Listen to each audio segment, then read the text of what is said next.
Hi, my name's Tyler. I am the head of post-production here at Chamber.Media. I'm Jordan Boren. I'm a video editor here at Chamber.Media. Twinning. One of the things that you need to make sure you have before you even jump into an edit is an organized file structure, and that's in your File Explorer as well as in Premiere Project itself. Footage assets, media, graphic assets, sound design, music, VFX, all those type of things. Make sure that your folder structure matches. So the benefit of that, especially if you're working in a team, is so that way when you're transferring projects from one person to another, everyone knows exactly where all your assets are. They know where to find your music, sound design, etc. Also, it keeps yourself organized and accountable so that way you don't lose track of where you saved something. Where is it? Where is it? Where is it? So if you're going to be working with other people, or if you're going to be sick, you have to hand off a project, or if somebody's going to hand off a project to you, it's really important that they have all their assets in one folder. So if you keep all your assets in one folder, keep it in your File Explorer. That way, when you drag that folder over to a different hard drive or a thumb drive or whatever it is, that person's not going to have offline media. There's nothing more discouraging to an editor than seeing offline media for everything. So please just keep everything in the same folder. If you don't know where everything was when you first started your project, there is a function in Premiere Pro called Project Manager where it will actually re-export new versions of all of your assets. So all of your footage will get re-exported, all of your audio, and it will be all allocated in one place. And that's just super helpful if you're having somebody else work on your projects. Pacing. Huge. Big deal, especially in the ad world. You've got seconds to make an impression on a person. In the narrative world, you know people have invested $10 in sitting down watching a 2-hour film. In the ad world, you have seconds of a thumb scrolling by to grab their attention. So pacing is huge. Not only in the first 5 seconds of what's called a hook, but in the rest of the ad, you want to make sure you've got punch-ins, you've got engaging music, engaging motion graphics, adding all of those elements to really keep your attention up so that way your person doesn't want to scroll away because they got bored. So make sure that pacing is on point.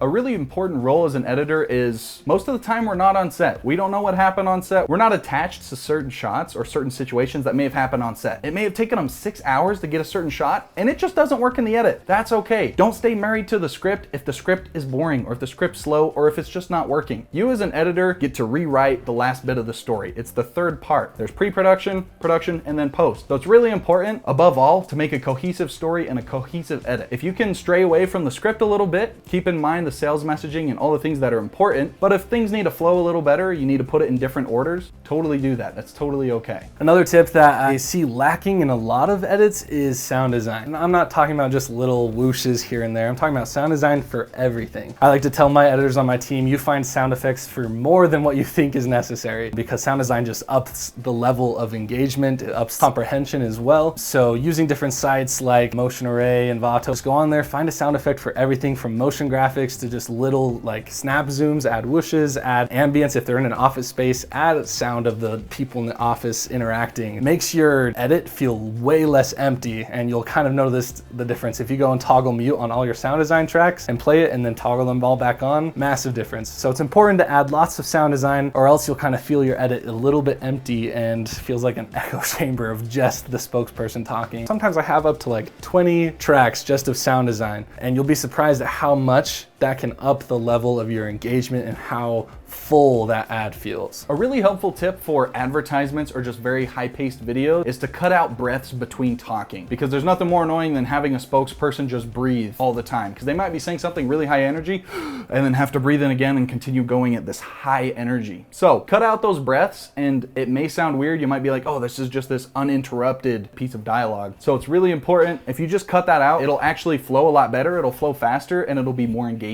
Also, if you're cutting and you don't want to do jump cuts, just punch in like 15%, and then it'll also help your engagement because the shot is changing, it's staying dynamic instead of just jump cuts from the same angle or the same framing. Another tip that I love to do, especially when I'm jumping into someone else's edit, but in my own edits, is using the labels in Premiere Pro with your different types of audio tracks and video tracks. So what I like to do is music, I'll label the mango color because M, music, nice and easy there. So every time I put music in, I'll just label that as mango so I know at a glance of my timeline where all my music is. For all my sound effects, I label it yellow, and then all my voiceover is violet, and then my ambience is tan. Makes it easy so at a glance you can tell what sound design and music and different effects you have. It is also helpful for B-roll, so if you have like a medium and a close-up, you can label all your mediums a certain color and all your close-up. That way when you're editing, you easily know, okay, all my yellow tracks are the close-ups, and you can kind of cut between those super easily. So why is that important? It's important because I'll catch myself sometimes even after labeling, but you'll watch the same thing over and over again just to see what that footage was. This will completely remove that from you having to rewatch stuff over and over again. So at a glance, you can tell exactly what's in your timeline. So I think the best tip overall for any editor is QCing your work, which means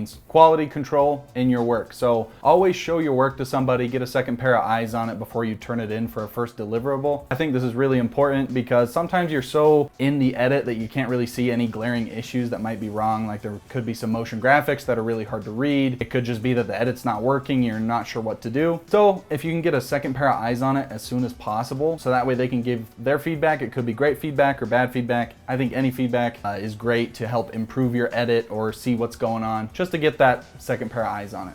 So something really important, if you don't have that second set of eyes or somebody's not available at the moment, is just go away from the edit for a while, because you just need that break, you need that mental space. If you need a day, 2 days to get away from it and then look back on it, you definitely see it from a different perspective. If you don't have a second pair of eyes, just wait, just sleep on it. So the reason quality control is important is because people are gonna catch things that may look unprofessional. For example, I'm a terrible speller, so having someone else go through and check all my spelling is great. It's gonna look really unprofessional if you send motion graphics that are spelt wrong. It's also great if you have media that somehow went offline during the export. Have somebody look at it or you're gonna look really bad. For feedback, it's really important to not take any of it personally. What everybody's trying to do is make the best product possible. And so you're gonna wanna make the best product for your client. The client is also gonna want something that they're proud of, something they wanna show to people. Always take feedback and usually apply it. 95% of the time, feedback is great. You may disagree with it at first, but just try it. As long as you keep trying all this feedback, you'll see what works, what doesn't work, but communicate that with whoever's giving you that feedback. If they just see that you completely ignored it or didn't even try it, that's a little disrespectful. What I like to do is I like to screen record my screen and show the two different versions. The version that maybe I prefer and then the version that they asked for. And then they can decide instead of you just disagreeing with them. Another thing that's super useful, especially if you have a slow spokesperson that's not quite getting all the information out, is speeding up your overall edit. This can be super helpful for boosting retention because humans process much faster than we think. What is the percentage? What's the actual stat? How I like to go about doing this is once I've finished my edit and the edit's locked, it's got all the aspects that I want,